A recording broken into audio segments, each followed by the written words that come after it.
जय हिंद साथियों, स्वागत है आप सभी का अपने इस YouTube चैनल ओम साई स्टडी 2.0 पर। साथियों चलिए हम लोग हिस्ट्री देख रहे हैं। आज आपका चौथा पार्ट हो जाएगा। अगर यदि आप चैनल पे नए हैं तो चैनल को सब्सक्राइब कर लीजिए, सेशन को दोस्तों के साथ शेयर कीजिए। प्रत्येक दिन क्यूज होता है, आप जुड़िए, अपना तैयारी मजबूत कीजिए। चलिए हम लोग आज विजयनगर साम्राज्य से स्टार्ट करते हैं, देखते हैं आगे कितना दूर जाता है। ठीक है, पहला बताइएगा, यानी विजयनगर साम्राज्य की राजधानी कहाँ थी? हम्पी थी, जो कि किस नदी के किनारे स्थित थी? तुंगभद्रा नदी। बताइएगा कि विजयनगर की स्थापना कब हुआ था? 1336। किसने किया था? हरिहर और बुक्का नामक दो भाइयों ने किया था। बताइएगा, यानी कि दिल्ली सल्तनत का कौन सा शासनकाल चल रहा था जिस समय विजयनगर की स्थापना हुई थी? मोहम्मद बिन तुगलक के शासनकाल में। ठीक है, उसके बाद बताइएगा, यानी कि हरिहर और बुक्का के पिता का क्या नाम था? संगम। ठीक है, बताइएगा कि इसके गुरु का क्या नाम था? विद्याधर। ठीक है, बताइएगा कि यानी कि विजयनगर साम्राज्य की भाषा कैसी थी? तेलुगु।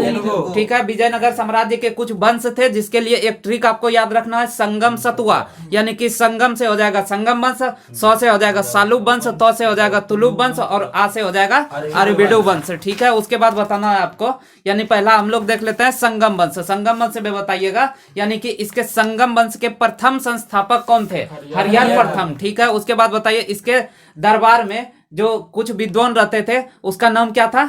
उसका नाम था सायान नामक विद्वान रहता था। किसके दरबार में? हरिहर प्रथम के दरबार में। ठीक है, उसके बाद इसका छोटा भाई जो बना, अगला शासक बना, उसका नाम क्या था?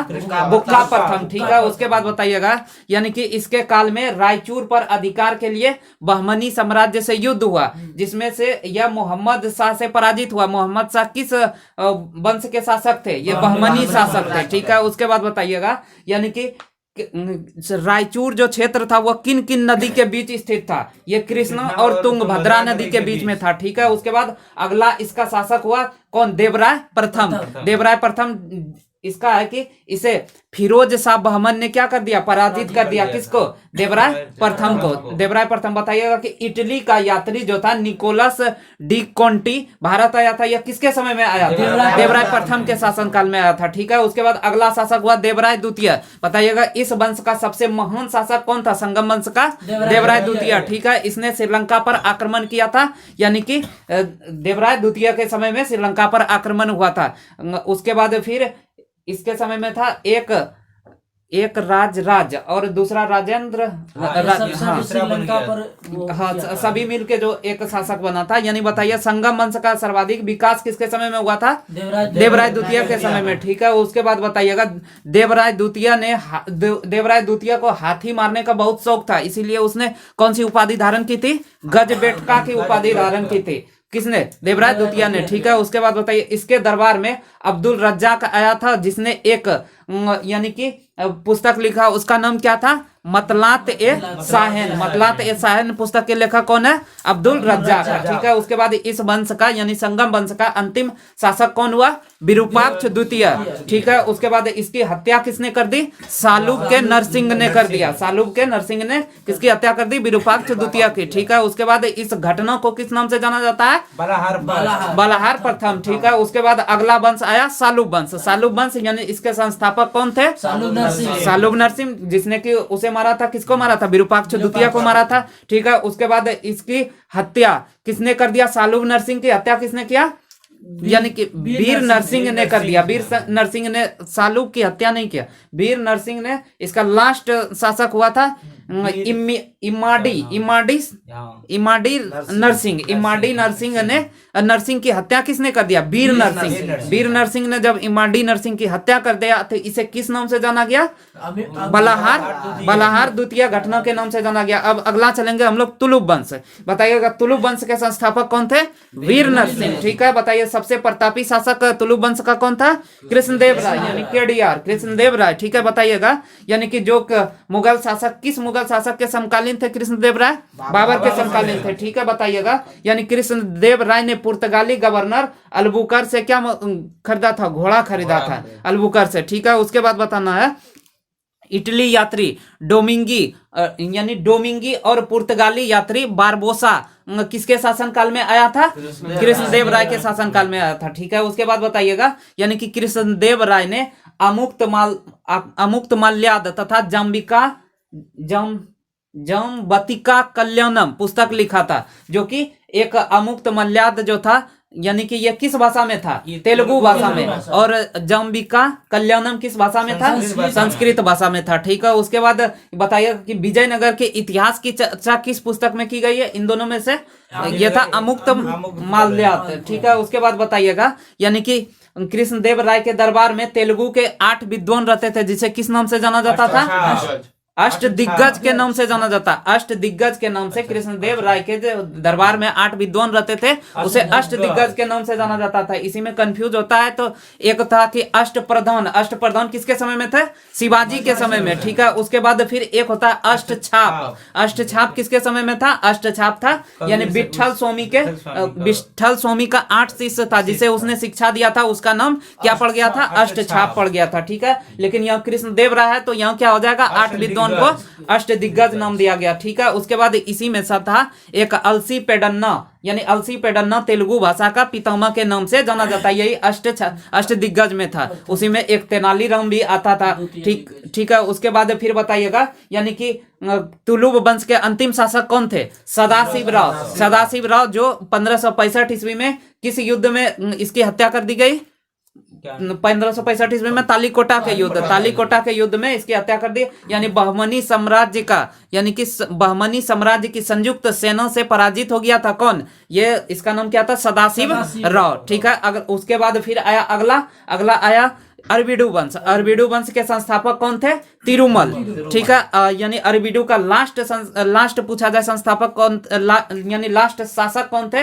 रंगा तृतीय थे। ठीक है, बताइए अरबिडू को शिवाजी ने क्या किया था? मराठा में मिला लिया था। उसके बाद पूछा जाएगा कि यानी कि तेलुगु भाषा का स्वर्ण काल के नाम से किस शासनकाल को जाना जाता है? ये विजयनगर साम्राज्य को जाना जाता है। ठीक है, बताइए विजयनगर काल में वेतन के बदले जो जमीन दिया जाता था उसे किस नाम से जाना जाता था? नयंगर के नाम से जाना जाता था। ठीक है, उसके बाद उसी में जो यानी नयंगर के नाम से जो जमीन जो दिया जाता था, उसी में जब सैनिक को वही भूमि जमीन दान में दिया जाता था, उसे किस भूमि के नाम से जाना जाता था? अमर भूमि। और वही मंदिर के निर्माण के लिए जो भूमि दिया जाता था उसे देव भूमि के नाम से जाना जाता था। ठीक है, बताइएगा यानी कि अरबिडू वंश ओवरऑल देख रहे हैं ना, यानी मुद्रा यानी कि मुद्रा इसका क्या था? संगम साहित्य का मुद्रा संगम वंश का पेगोड़ा था। ठीक है, उसके बाद बताइएगा इस समय 4 प्रकार की भूमि थी। कौन कौन सी भूमि थी? सिंचित भूमि, बागवानी भूमि, ऊसर भूमि और वन भूमि थी। यानी सर्वाधिक टैक्स किस पर लगाया जाता था? सिंचित भूमि पर। ठीक है, उसके बाद विजयनगर काल में आए विदेशी यात्री कुछ देख लेते हैं। जैसे बताइएगा कि यात्री का नाम बोलते हैं यानी निकोलो डी कोंटी। ये किस देश का रहने वाला था? इटली का। किसके शासन काल में आया था? देवराय प्रथम के शासन काल में। ठीक है, उसके बाद फिर आया दूसरा यात्री था अब्दुल रज्जाक। ये किस देश का रहने वाला था? फारस का। किसके शासन काल में आया? देवराय द्वितीय के। ठीक है, उसके बाद अगला आया बार्थोमा। बार्थोमा कहाँ का रहने वाला था? इटली का था। यह किसके समय में आया? वीर नरसिंह के समय में आया था। ठीक है, उसके बाद अगला यात्री था बारबोसा। बारबोसा कहाँ का रहने वाला था? पुर्तगाली का। उसके बाद ये किसके शासन काल में आया? देवराय कृष्णदेव राय के समय में। कृष्णदेव राय के समय में आया था। ठीक है, अगला शासक था डोमिंगो पायस। डोमिंगो पायस कहाँ का रहने वाला था? इटली का रहने वाला था। यह किसके समय में आया था? कृष्णदेव राय के समय में आया था। उसके बाद अगला था नीनू यानी नूनीज। नूनीज कहाँ का रहने वाला था? पुर्तगाल का। पुर्तगाली रहने वाला था और किसके समय में आया था? अच्युत देव राय के समय में आया था। ठीक है, अगला अब हम लोग देख लेते हैं बहमनी साम्राज्य। बहमनी साम्राज्य की राजधानी कहाँ थी? गुलबर्गा। बहमनी साम्राज्य की राजधानी गुलबर्गा। कब इसकी स्थापना हुआ था? 1347 ईस्वी में। ठीक है, उसके बाद बहमनी साम्राज्य के संस्थापक कौन थे? हसन गंगू। ठीक है, जिसका मूल नाम क्या था? अलाउद्दीन बहमन शाह। अलाउद्दीन बहमन शाह को ही हसन गंगू के नाम से जाना जाता। ठीक है, उसके बाद बताइएगा मोहम्मद बिन तुगलक के शासन काल में इसकी स्थापना हुई थी। किसका? बहमनी साम्राज्य के। ठीक है, उसके बाद बताइएगा यानी बहमनी की भाषा कौन सी थी? मराठी थी। मुद्रा कौन सा था? हुंड। उसके बाद अगला देख लेते हैं यानी कि इसका बहमनी साम्राज्य का अगला शासक हुआ मोहम्मद प्रथम। यानी कि मोहम्मद प्रथम ने बुक्का प्रथम को पराजित कर दिया था, यानी संगम वंश का रहने वाला था बुक्का प्रथम, तो मोहम्मद प्रथम ने बुक्का प्रथम को क्या किया था, पराजित कर दिया था। तो ये युद्ध किस लिए होता था, ये युद्ध होता था रायचूर पर अधिकार के लिए ही युद्ध होता था। ठीक है, उसके बाद मोहम्मद प्रथम के बाद आ गया अगला शासक आ गया फिरोज शाह बहमन। फिरोज शाह बहमन ने देवराय प्रथम को पराजित कर दिया, इसने भी पराजित कर दिया। उसके बाद ये भी रायचूर के लिए ही युद्ध हुआ था। यानी इस वंश का अंतिम शासक यानी कौन सा वंश था, बहमनी वंश। बहमनी वंश का अंतिम शासक कौन हुआ, इसका अंतिम शासक हुआ कलीमुल्ला। कलीमुल्ला इसके बाद बहमनी साम्राज्य कितने भागों में बट गया, 5 भागों में बट गया। कौन कौन, बीजापुर, अहमदनगर, बीदर, बरार और गोलकुंडा। ठीक है, बताइएगा। यानी कि बरार जो था, बरार क्षेत्र अभी वर्तमान में कहाँ पड़ता है, महाराष्ट्र के क्षेत्र में। ठीक है, उसके यानी कि इस यानी यह कौन सा वंश था, इमाद शाही वंश था। बरार जो था ये कौन सा वंश था, इमाद शाही। इसके संस्थापक कौन थे, फतेह उल्लाह इमाद थे। ठीक है, अगला था बीजापुर। बीजापुर अभी वर्तमान में कहाँ स्थित है, कर्नाटक के क्षेत्र में। ठीक है, उसके बाद इसका ये कौन सा वंश था, आदिल शाही वंश। उसके बाद संस्थापक इसका कौन था, यूसुफ आदिल खान। ठीक है, उसके बाद फिर अगला था अहमदनगर। अहमदनगर यानी कि जो अभी कहाँ स्थित है, महाराष्ट्र में स्थित है। ठीक है, इसके यह कौन सा वंश था, निजाम शाही वंश था। संस्थापक कौन था, मलिक अहमद था। ठीक है, अगला था गोलकुंडा। गोलकुंडा अभी वर्तमान में कहाँ स्थित है, तेलंगाना में स्थित है। ठीक है, बताइएगा इसका वंश कौन सा था, तुलुब शाही वंश, यानी कि संस्थापक कौन था, कुली कुतुब शाह। उसके बाद अगला जो लास्ट था बिदर, यानी बिदर इसका अभी वर्तमान में क्षेत्र कौन सा है, कर्नाटक क्षेत्र। ठीक है, उसके बाद यानी कि यह कौन सा वंश था, बीदर शाही वंश। इसके संस्थापक कौन था, अमीर अली बीदर, यानी अमीर अली वरीद था। ठीक है, अब हम लोग देखेंगे मूर्ति कला तथा मंदिर निर्माण की शैली।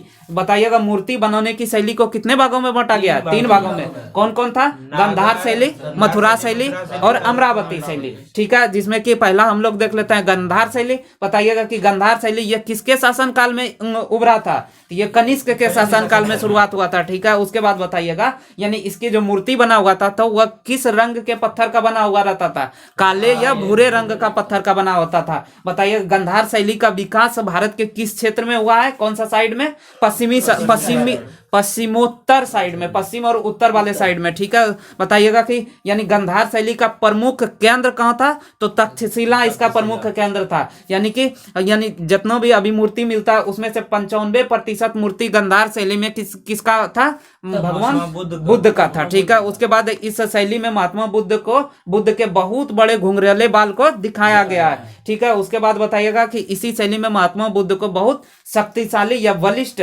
यानी गठीला शरीर यानी योग करते हुए ज्ञान की मुद्रा में दिखाया गया है, यानी कि युवा अवस्था में दिखाया गया है भगवान बुद्ध को किस शैली में, गंधार शैली में। ठीक है, उसके बाद महात्मा बुद्ध के पीछे प्रकाश मंडल यानी होलो मंडल को दर्शाया गया है किसमें, गंधार शैली में। ठीक है, उसके बाद यानी कि महात्मा बुद्ध के शरीर पर जो कपड़ा था वह दोनों बगल यानी दोनों साइड लपेटा हुआ था, यानी पूरा शरीर यह क्या था, ढका हुआ था। ठीक है, उसके बाद इस शैली का उल्लेख वैदिक एवं सांस्कृतिक साहित्य से है, यानी कि कला यानी यह पूछा जाएगा यानी गंधार शैली जो था यह कला किससे प्रभावित था, यह यूनानी कला से प्रभावित था। ठीक है, और इंडो ग्रीक यानी कि ग्रीको इंडियन कला भी इसे कहा जाता है, चूंकि यूनान उधर से मिल गया इधर से इंडिया मिल गया तो इसीलिए इसे ग्रीको इंडियन कला के नाम से भी किसे जाना जाता है, गंधार शैली को जाना जाता है। यानी कि इस कला में मूर्ति बैठी हुई, खड़ी, आंखें बंद, योग एवं ध्यान मुद्रा में बनाई गई है। यह शैली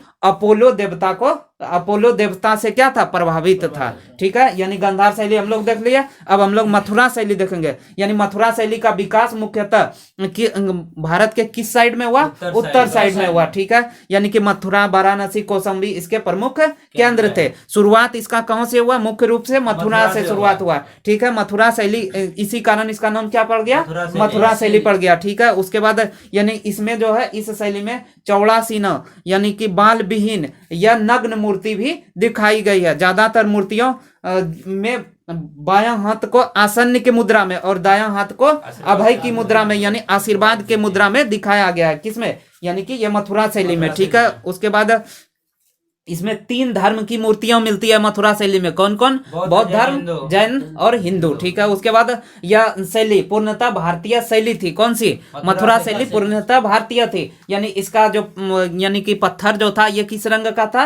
लाल रंग का पत्थर से बना हुआ है इस शैली का मूर्ति। ठीक है, उसके बाद फिर अगला हम लोग देखते हैं अमरावती शैली। यानी कि इस शैली का विस्तार मुख्यतः भारत के किस साइड में है? दक्षिणी साइड में। ठीक है, उसके बाद यानी इसमें जो मूर्ति बनाया गया है पूजा और योग में दिखाया गया है, जो कि कहानियों के रूप में दिखाया। इसमें कई मूर्तियों को एक साथ बनाया गया है। ठीक है, यानी कि इसमें है कि सफेद संगमरमर से इसमें बनाया गया, किसमें? अमरावती शैली में। यानी कि इससे जो है इस कला की मूर्तियों से जातक कथाओं की जानकारी मिलती है। इसे चित्रण के माध्यम से बनाया गया है। ये दक्षिण भारत के आंध्र प्रदेश के अमरावती नामक स्थान पर विकास हुआ था, इसीलिए इसे अन्य किस नाम से जाना जाता है? अमरावती शैली के नाम से जाना जाता है। अब हम लोग इसका थोड़ा सा सारांश के रूप में देख लेते हैं। जैसे है कि शैली है, उसका जगह है, उसका रंग है, और वंश, धर्म और व्यवस्था यानी अवस्था और संकेत उसका क्या था। जैसे कि गंधार शैली, गंधार शैली किस क्षेत्र में प्रारंभ हुआ था?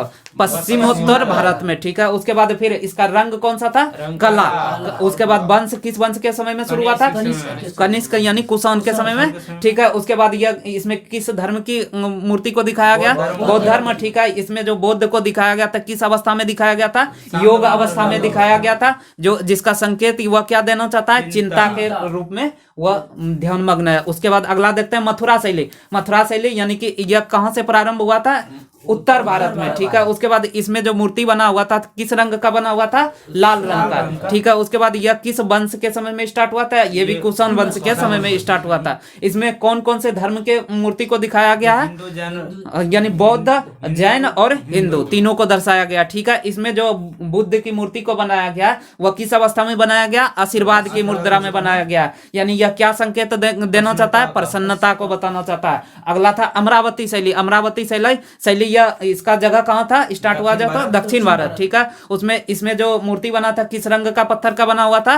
सफेद रंग का। ठीक है, उसके बाद यह किस वंश के समय में शुरू हुआ था? सातवाहन वंश के समय में। इसमें जो है किस धर्म को दर्शाया गया? बौद्ध धर्म को दर्शाया गया। और इसमें अवस्था जो है यानी किस अवस्था में मूर्ति को बनाया गया था? ग्रुप वाइज में बनाया गया था, यानी बहुत सारा मूर्ति एक साथ बनाया गया था। और यह यानी कि यह क्या संकेत देता है? यह एक कहानी का संकेत देता है। ठीक है, उसके बाद अब हम लोग स्थापत्य कला देख लेते हैं। स्थापत्य कला यानी भारत में स्थापत्य कला में मंदिरों की निर्माण शैली बहुत ही महत्वपूर्ण भूमिका है। उधर हम लोग देखे थे कौन सी देखे थे? मूर्ति कला। उसके बाद अब हम लोग स्थापत्य कला देखते हैं। स्थापत्य कला में मंदिर का।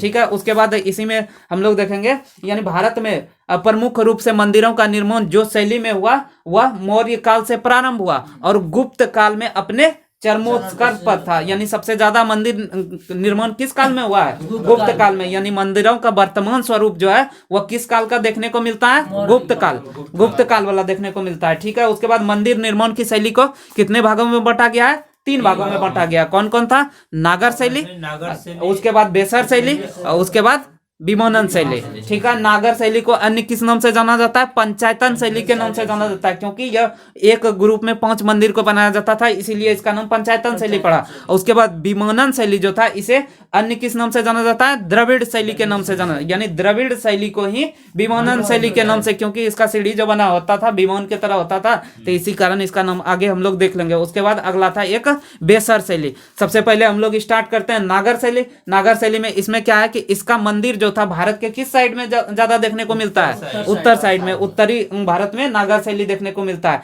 यानी यह कहां से कहां तक लेकर है? यानी हिमालय से लेकर विंध्याचल पर्वत तक इस शैली का मंदिर देखने को मिलता है। ठीक है, उसके बाद यानी कि नागर शैली के मंदिर का जो गुंबद होता है वह नीचे क्या होता है? चौड़ा होता है। जैसे जैसे ऊपर जाते हैं तो उसका गुंबद पतला होते जाता है। ठीक है, उसके बाद यह गुंबद रेखिया होता है, जिसे किस नाम से जाना जाता है? शिखर के नाम से जाना जाता है। ये पूछा जाता है कि यानी कि नागर शैली का जो गुंबद होता है उसे किस नाम से जाना जाता है? शिखर के नाम से जाना जाता है। बताइएगा कि शिखर के ऊपर एक रिंग बना होता है जिसे किस नाम से जाना जाता है? आमलक के नाम से जाना जाता है। ठीक है, उसके बाद आमलक के ऊपर एक कलश रखा होता है और कलश के बगल में क्या रहता है? एक ध्वज रखा होता है, यानी झंडा रखा होता है। उसके बाद बताइए, इसके शिखर ऊंचे नहीं होते हैं, शिखर के नीचे भगवान की मूर्ति रखी होती है। जहां भगवान की मूर्ति रखी होती है उसे किस नाम से जाना जाता है? गर्भगृह के नाम से जाना जाता है। ठीक है, बताइएगा पूरे मंदिर का सबसे प्रमुख हिस्सा कौन सा होता है? गर्भगृह होता है। ठीक है, यानी गर्भगृह में ज्यादा भीड़ न हो इसलिए इसमें कई मंडप बनाए जाते हैं। ठीक है, मंडप बनाए जाते हैं ताकि वहां लोग प्रतीक्षा कर सके। यानी गर्भगृह के दरवाजे पर किस किस की मूर्ति लगी हुई रहती है? गंगा और यमुना की मूर्ति लगी हुई रहती है। ठीक है, इस शैली की मंदिरों में दो प्रकार की सीढ़ियां होती है। शुरुआत में जो सीढ़ी होती है यानी जिसे जगती या चबूतरा कहा जाता है, और अगली सीढ़ी जो होती है उसे किस नाम से जाना जाता है? पीठ के नाम से जाना जाता है। ठीक है, उसके बाद फिर अगला है कि गर्भगृह और मंडप के बीच खाली जगह इसमें नहीं होता है नागर शैली में। यानी गर्भगृह के अंदर ही दक्षिणा पथ यानी परिक्रमा जो हम लोग करते हैं तो वह गर्भगृह के अंदर ही होता है नागर शैली में। ठीक है, उसके बाद नागर शैली की मंदिर कभी भी अकेली नहीं होता है, इसमें 5 मंदिर का ग्रुप होता है, इसीलिए इसे किस नाम से जाना जाता है? पंचायतन शैली के नाम से जाना जाता है। ठीक है, इस मंदिर के चारों ओर बाउंड्री नहीं होती है, यहाँ किसी भी प्रकार का तालाब नहीं होता है क्योंकि उत्तर भारत में ऑलरेडी बहुत सारा नदी है। ठीक है, उसके बाद इसमें यानी नागर शैली में भव्य गेट होता है तो इसमें नहीं होता है, इसी कारण इसमें बाउंड्री भी नहीं दिया जाता है। इसके कुछ यानी कि अन्य उदाहरण है, जैसे कि मध्य प्रदेश में जो है कंदरिया महादेव जो कि खजुराहो मंदिर है वो किस शैली में है? नागर शैली में। ठीक है, उसके बाद इसका एक अन्य शाखा होता है जो कि गुजरात में स्थित है जिसे सोलंकी शैली के नाम से जाना जाता है, जो कि किसका शाखा है? नागर शैली का ही शाखा है। उसके बाद अगला है विमानन शैली। विमानन शैली को अन्य किस नाम से जाना जाता है? द्रविड़ शैली के नाम से। बताइएगा, यानी कि द्रविड़ शैली का विकास किसके काल में हुआ था? चोल और पल्लव के शासन काल में शुरू हुआ था। ठीक है, यह मंदिर हमें भारत के किस साइड में देखने को मिलता है? दक्षिण साइड में कौन सा? द्रविड़ शैली देखने को मिलता है। ठीक है, उसके बाद फिर इसमें है कि इसके बगल में, इसके मंदिर के बगल में क्या होता है? तालाब बना हुआ है क्योंकि दक्षिण भारत में बहुत कम ही नदियां देखने को मिलती है। ठीक है, उसके बाद यह शैली कृष्णा नदी से, अच्छा कहां से कहां तक लेकर है? तो यह कृष्णा नदी से लेकर पूरी दक्षिण भारत पर भारत में यह शैली फैली हुई है। कौन सी शैली? द्रविड़ शैली। ठीक है, उसके बाद इसमें एक भव्य गेट यानी मेन गेट होता है जिसे हम लोग इंटरेस या गोपुरम कहते हैं, गोपुरा कहा जाता है। जो भव्य गेट होता है द्रविड़ शैली का उसे किस नाम से जाना जाता है? गोपुरा के नाम से जाना जाता है। ठीक है, यानी मेन गेट के कारण ही वहां पर 4 दीवारी कराई जाती है। ठीक है, उसके बाद अगला है कि इसमें है कि मंदिर सीढ़ी नुमा होती है और सीढ़ी नुमा को ही किस नाम से जाना जाता है? विमानन के नाम से जाना जाता है, इसी कारण इसका नाम क्या पड़ गया?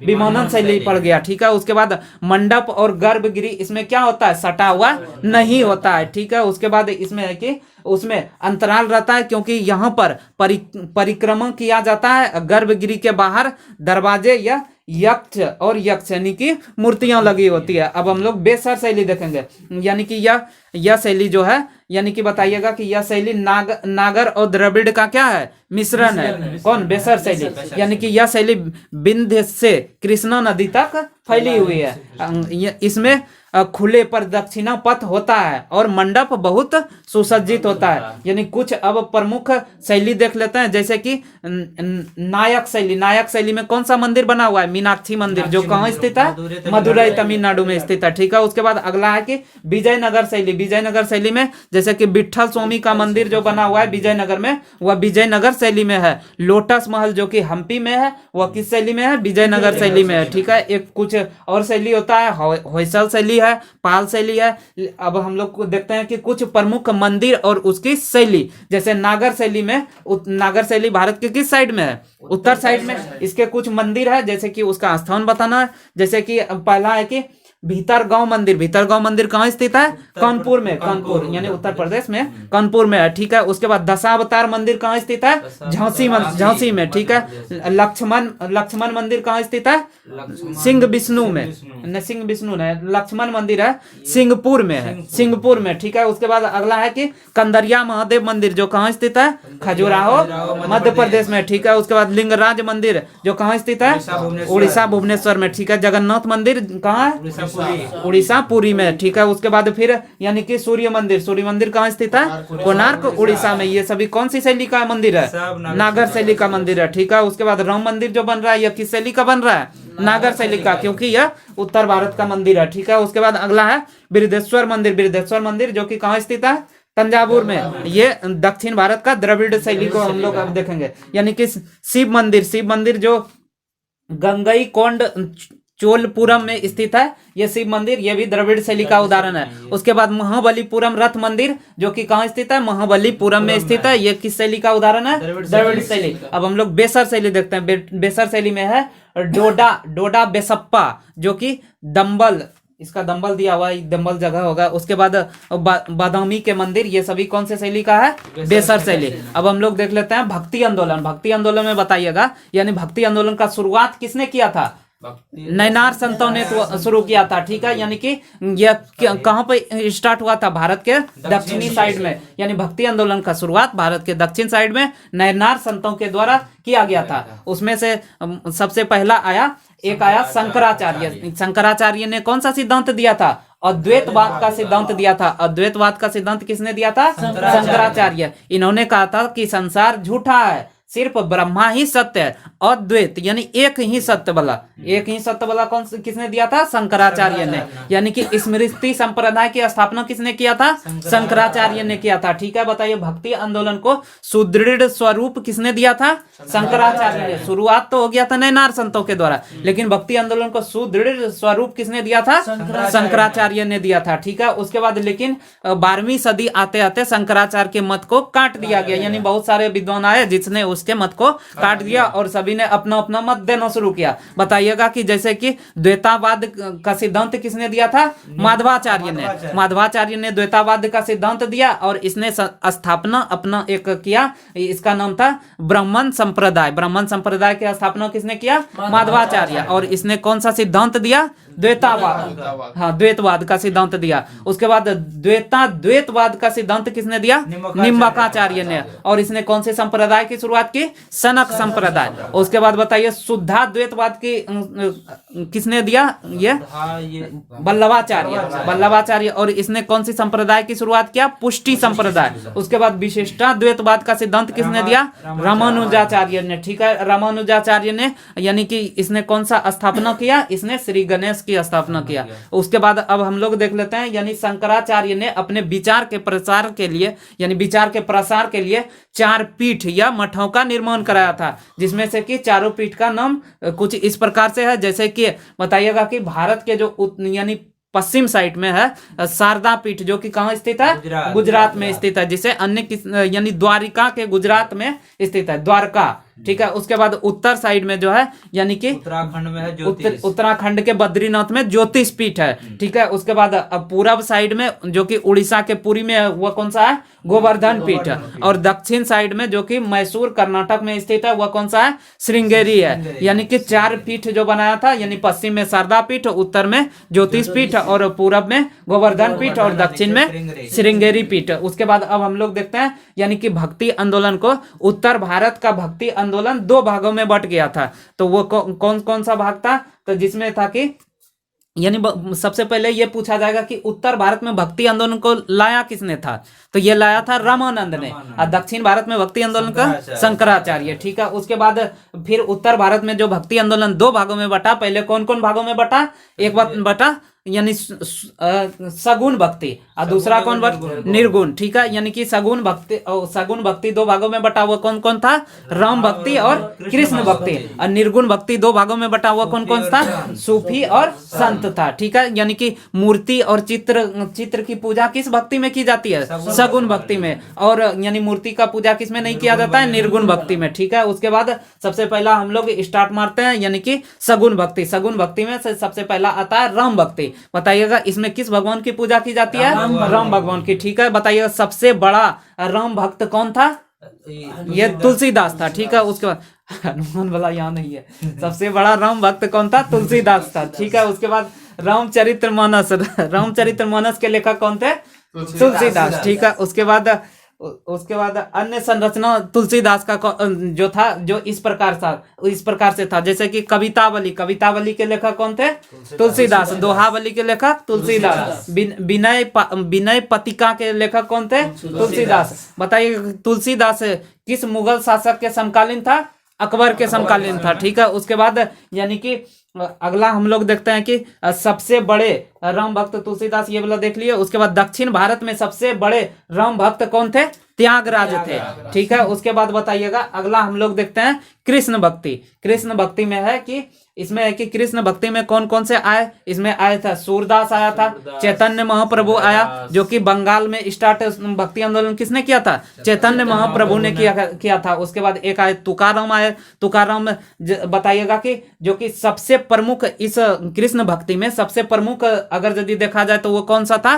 तुकाराम था। ठीक है, यानी कि तुकाराम नहीं, सबसे प्रमुख इस कृष्ण भक्ति में सबसे प्रमुख विट्ठल स्वामी था। विट्ठल स्वामी यानी कि जिसके 8 शिष्य थे और उसने उसे शिक्षा दी थी, जिसे किस नाम से जाना गया? आगे चलकर अष्टछाप के नाम से जाना गया। ठीक है, उसके बाद फिर यानी कि तुकाराम जो था ये किस शासक के समकालीन था? शिवाजी के समकालीन था तुकाराम। ठीक है, उसके बाद वही पूछा जाए कि अगर यदि पूछा जाए कि गुजरात के क्षेत्र में कृष्ण भक्ति को फैलाने का काम किसने किया था? नरसिंह मेहता ने किया था। नरसिंह मेहता ने ही एक कविता लिखा था जो जिसका नाम क्या था? वैष्णव जन तो तेने कहिए, जो कि महात्मा बुद्ध को बहुत पसंदीदा गीत था। किसका? महात्मा बुद्ध का, महात्मा गांधी का पसंदीदा गीत कौन सा था? वैष्णव जन तेने कहिए। ठीक है, जिसको किसने लिखा था? नरसिंह मेहता ने। ठीक है, उसके बाद अगला है कि यानी सूरदास यानी अष्टछाप में सबसे प्रमुख जो था, 8 शिष्य था ना, उसमें एक सबसे प्रमुख था सूरदास यानी कि उसने कौन सा ग्रंथ लिखा है? तो ये इसने लिखा था सूर सागर को लिखा था। ठीक है, अगला देखते हैं हम लोग सूफी भक्त। इसमें है कि सूफी भक्त में आ जाता है चिश्ती संप्रदाय। ठीक है, चिश्ती संप्रदाय, जिसमें कि सूफी भक्त में से सबसे प्रमुख संप्रदाय कौन सा था? चिश्ती संप्रदाय, जिसके स्थापना किसने किया था? ख्वाजा मोइजुद्दीन चिश्ती ने किया था। ठीक है, इसका मुख्य केंद्र कहाँ स्थित था? अजमेर में। ख्वाजा मोइजुद्दीन चिश्ती का दरगाह अजमेर में स्थित है, जो कहाँ पड़ता है? राजस्थान में पड़ता है। ठीक है, उसके बाद अगला देख लेते हैं यानी कि चिश्ती संप्रदाय। उसके बाद चिश्ती संप्रदाय में ही था यानी मोइजुद्दीन चिश्ती का प्रिय शिष्य कौन था? ख्वाजा बख्तियार काकी। ठीक है, उसके बाद पूछा जाएगा कि ख्वाजा बख्तियार काकी का प्रमुख शिष्य कौन था? बाबा फरीद और कुतुबुद्दीन ऐबक था। और उसके बाद पूछा जाएगा कि बाबा फरीद का प्रमुख शिष्य कौन था? यह था निजामुद्दीन औलिया था। और निजामुद्दीन औलिया का मुख्य शिष्य कौन था? अमीर खुसरो था। यानी कि अमीर खुसरो पूछा जाएगा कि निजामुद्दीन औलिया और अमीर खुसरो का मकबरा कहाँ स्थित है? तो ये दिल्ली में स्थित है। दोनों का मकबरा दिल्ली में स्थित है। ठीक है, उसके बाद अगला था फिरदौसी संप्रदाय। बताइएगा याहिया मनेर फिरदौसी संप्रदाय का स्थान यानी कौन सा क्षेत्र में स्थित है? याहिया मनेर था, जो कि कहाँ पड़ता है? पटना में यानी कि पटना के आसपास पड़ता है। उसके बाद फिर अगला है निर्गुण भक्ति। ये निर्गुण भक्ति हम लोग सूफी संत और यानी कि सूफी संत जो देख रहे हैं, ये किस भक्ति के अंतर्गत आ रहा है? निर्गुण भक्ति। उसके बाद संत भक्त देख लेते हैं। संत भक्त में आता है कबीर आता है, उसके बाद धन्ना आता है, सेना आता है, नानक और रैदास आता है। बताइएगा कि कबीर ने जो दोहा लिखा है वह किस पुस्तक में उसका संग्रह है? बीजक पुस्तक में कबीर के दोहा का संग्रह है। उसके बाद कबीर किस जाति के थे? जुलाहा थे। उसके बाद धन्ना किस जाति के थे? जाट थे। और सेना किस जाति के थे? नाई थे। और उसके बाद पूछा जाए कि रैदास किस जाति के थे? चमार या मोची थे। पूछा जाएगा कि संतों के संत के नाम से किसे जाना जाता है? रैदास को जाना जाता है। ठीक है, अब हम लोग चलते हैं यानी कि अब हम लोग सिख धर्म की ओर चलते हैं। बताइएगा सिख धर्म की स्थापना किसने किया था? गुरु नानक ने किया था। ठीक है, गुरु नानक का जन्म कब हुआ था? 15 अप्रैल 1469 ईस्वी में, जो कि पाकिस्तान के किस जगह पे हुआ था? तलवंडी जो या ननकाना साहिब में हुआ था। किसका? गुरु नानक का जन्म। ठीक है, पूछा जाएगा कि लंगर व्यवस्था की स्टार्ट किसने किया था? गुरु नानक ने किया था। ठीक है, उसके बाद अंतिम समय में यानी कि इसकी मृत्यु जब गुरु नानक की हो रही थी तो वह उस समय कहाँ था? तो वो उस समय करतारपुर साहिब में था। ठीक है, उसके बाद गुरु की परंपरा किसके समय में प्रारंभ हुई? गुरु नानक के समय में हुआ। ठीक है, उसके बाद इसका अगला दूसरा गुरु आ जाता है। दूसरा गुरु का क्या नाम है? गुरु अंगद। बताइएगा कि लंगर व्यवस्था को सुचारू रूप से किसने शुरू किया? गुरु अंगद ने। स्टार्ट किसने किया था? गुरु नानक ने। ठीक है, उसके बाद गुरुमुखी लिपि की खोज किसने की थी? गुरु अंगद ने, जो कि दूसरे गुरु थे। अगला गुरु है कि तीसरा है गुरु अमरदास। अमरदास यानी कि पूछा जाएगा कि पर्दा प्रथा, सती प्रथा यानी कुप्रथाओं पर रोक किसने लगाया था? अमरदास ने। ठीक है, उसके बाद चौथा गुरु आपका हो जाता है यानी कि रामदास। रामदास ये बताइएगा कि अकबर ने 500 बीघा जो जमीन दिया था वो किसको दिया था? रामदास को दिया था। ठीक है, अमृतसर नामक तालाब को किसने बनवाया था? रामदास ने बनवाया था। पांचवा गुरु हुआ गुरु अर्जुन देव। ठीक है, बताइएगा कि यानी स्वर्ण मंदिर की स्थापना किसने किया था? अर्जुन देव ने किया था। ठीक है, उसके बाद बताइएगा यानी कि आदि ग्रंथ पुस्तक की शुरुआत किसने की थी? अर्जुन देव ने। ठीक है, जहांगीर ने किस गुरु को फांसी दिलवा दिया था? अर्जुन देव को, जो कि पांचवा गुरु था। ठीक है, उसके बाद बताइएगा यानी कि गुरु का पद वंशानुगत किस गुरु के समय से स्टार्ट हो गया? अर्जुन देव के समय से। ठीक है, अगला गुरु हम लोग देख लेते हैं यानी कि छठा देख लेते हैं हरगोविंद। हरगोविंद बताइएगा अकाल तख्त की स्थापना किसने किया? हरगोविंद ने। नगाड़ा बजाने की परंपरा किसने शुरू किया? हरगोविंद ने। ठीक है, उसके बाद सातवां गुरु आया हरिराय। हरिराय के समय में कुछ ऐसा मुख्य कारण नहीं हुआ था। ठीक है, उसके बाद अगला चलते हैं हरिकिशन। आठवां गुरु था हरिकिशन, यानी हरिकिशन की मृत्यु किससे हुई थी?